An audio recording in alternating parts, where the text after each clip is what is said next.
ایک قصہ مجھے یاد آیا ہے. ایک زمانے میں غیر مقلدوں نے ہندوستان میں اخباروں میں مسئلہ اچھالا کہ مسجدیں مردوں کی جاگیر تھوڑی ہیں. مسجدوں میں عورتوں کو بھی آنا چاہیے، ان کا بھی برابر کا حق ہے، اور ان کے لیے بھی مسجد میں نماز پڑھنا افضل ہے. یہ اخبارات نے بہت مسئلہ اچھالا. تو دوسرے جو حنفی تھے انہوں نے جوابات بھی دیے، شوافی نے جوابات بھی دیے، مالکیہ نے جوابات بھی دیے. یہ ہنگامہ چل رہا تھا، اور اسی زمانے میں دارالعلوم دیوبند کے محتمم حضرت مولانا مرغوب الرحمان صاحب قدس سرہ کسی ضرورت سے دہلی جا رہے تھے. وہ اسٹیشن پر بیٹھے تھے ٹرین کے انتظار میں. چونکہ اخباروں میں یہ مسئلہ پھیلا ہوا تھا تو ہندو رپورٹر بھی بڑی دلچسپی لیتے تھے. تو ایک ہندو رپورٹر اتفاق سے ادھر اسٹیشن پر پلیٹ فارم پر آ گیا. وہ تو بھٹکتے رہتے ہیں، یہ رپورٹر تو ہر طرح بھٹکتے رہتے ہیں، خبریں ٹٹولتے ہیں. تو اس نے دیکھا کہ محتمم صاحب تشریف فرما ہے، تو اس نے آ کر کہا کہ حضرت میں آپ کا انٹرویو لینا چاہتا ہوں. تو حضرت نے فرمایا لے لو بھائی. اس نے پہلا سوال کیا کہ عورتیں مسجد میں آ سکتی یا نہیں آ سکتی. تو حضرت محتمم صاحب نے جواب دیا کہ آ سکتی ہیں، اور جاؤ مسجد رشید میں 50 عورتیں گھومتی ہوئی ملیں گی. یہ نئی مسجد رشید بنی تھی. وہ مرد اور عورتیں اس کو دیکھنے کے لیے آتے تھے. اب عورتوں کے لیے دیکھنے کے لیے آنا ممنوع. مرد آ سکتے، آؤ دیکھو مرد ہے، لیکن عورتیں نہیں آئیں گی. کیوں نہیں آئیں گی؟ عورتیں دارالعلوم میں آ سکتی ہیں اور پورا دارالعلوم گھومیں گی، پھریں گی، دیکھیں گے، لیکن مسجد رشید کا ایریا نہیں دیکھیں گی. اس لیے کہ مسجد رشید کے ایریے میں تہ خانہ ہے، اور تہ خانے میں کمرے ہیں، ان کمروں میں طلبہ رہتے ہیں. تو ایک آدھ واقعہ ایسا پیش آیا جو نامناسب تھا. وہ تہ خانے میں ان کمروں کے اندر کوئی شکایت کی بات آئی، کسی کمرے میں کوئی عورت مسجد دیکھتی اس نے کمرے میں گئی، کوئی ایک آدھ واسطہ پیش آیا. اس واقعے کے بعد میں پھر مسجد رشید کے ایریے ہی میں عورتوں کا داخلہ ممنوع. پورے دارالعلوم میں گھومو، سب جگہ اوپن جگہ ہے، گھومو پھرو دیکھو، لیکن یہ ہڈن ہے، تہ خانہ ہے، اس کی وجہ سے بند کر دیا. تو اس وقت عورتیں آتی تھی. تو حضرت محتمم صاحب نے کہا کہ جاؤ مسجد رشید میں دیکھو 50 عورتیں گھوم رہی ہوں گی. تو وہ کہنے لگے سوری میں یہ نہیں پوچھ رہا. محتمم صاحب سب سمجھ رہے ہیں. کیا پوچھ رہے ہیں پھر آپ؟ کہنا نماز پڑھنے کے لیے عورتیں مسجد میں آ سکتی ہیں یا نہیں آ سکتی. تو حضرت محتمم صاحب نے فرمایا کہ ہمارے یہاں کا فتویٰ یہ ہے، اپنے سر پہ نہیں رکھی بات. یہ کہا کہ ہمارے یہاں کا فتویٰ یہ ہے کہ عورتوں کو گھر میں نماز پڑھنی چاہیے، گھر میں نماز پڑھنا افضل ہے. اپنی طرف سے نہیں کہا. محتمم صاحب مفتی نہیں ہیں، فتویٰ مفتی دے گا. دارالعلوم میں بھی فتویٰ دارالفتہ دے گا، محتمم صاحب فتویٰ نہیں دیں گے. تو یہ کہا کہ ہمارے یہاں کا فتویٰ یہ ہے کہ عورتوں کو مسجد میں نماز پڑھنے نہیں آنا چاہیے.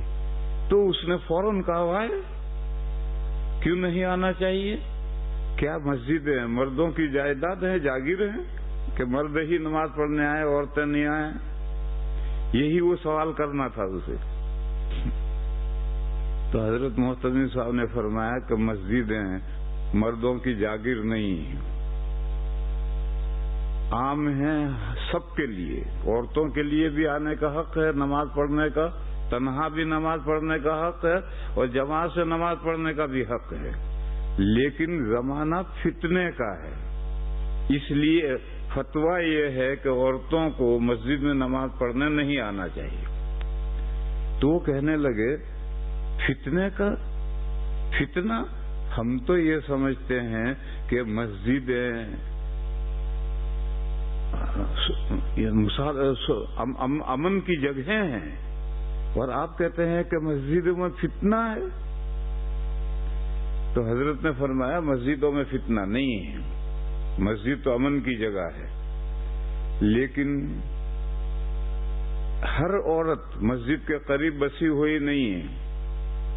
کوئی عورت قریب ہوتی ہے، کوئی عورت دور ہوتی ہے، اور ہر عورت کو نماز کے لیے مسجد میں لانے والا کوئی مرد اویلیبل ہو یہ بھی ضروری نہیں. اور ہمیشہ ہماری 3 نمازیں اندھیرے میں آتی ہیں، 2 نمازیں روشنی میں آتی ہیں. مغرب میں جب آتا ہے تو روشنی ہوتی ہے، لوٹتا ہے تو روشنی ختم. عشاء میں تو آتے جاتے اندھیرا ہوتا ہے.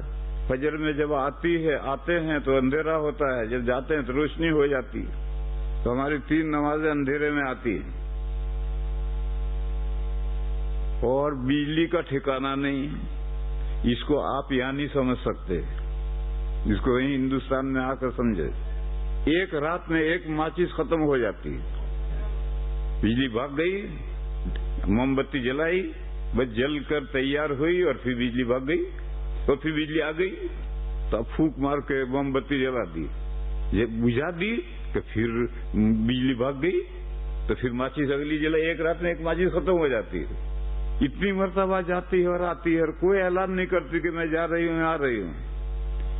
تو وہاں کے اعتبار سے حضرت نے فرمایا بجلی کا ٹھکانہ کچھ نہیں ہے، کب آئے کب جائے. اور آخری بات یہ کہی کہ مسجد میں تو نیک لوگ آتے ہیں، مگر مسجد تک آنے کا جو راستہ ہے اس میں آوارہ لونڈے کھڑے رہتے ہیں، لڑکے کھڑے رہتے ہیں. مسجد میں تو نیک بندے آتے ہیں، تو مسجد میں تو کوئی فتنہ نہیں، کوئی برائی نہیں. لیکن گھر سے مسجد تک جو عورت آئی ہے تو راستے میں آوارہ بچے بھی نوجوان کھڑے رہتے ہیں. بس ایسی صورت میں فتنہ مسجد میں نہیں ہے، گھر سے مسجد کے بیچ میں راستے میں ہے.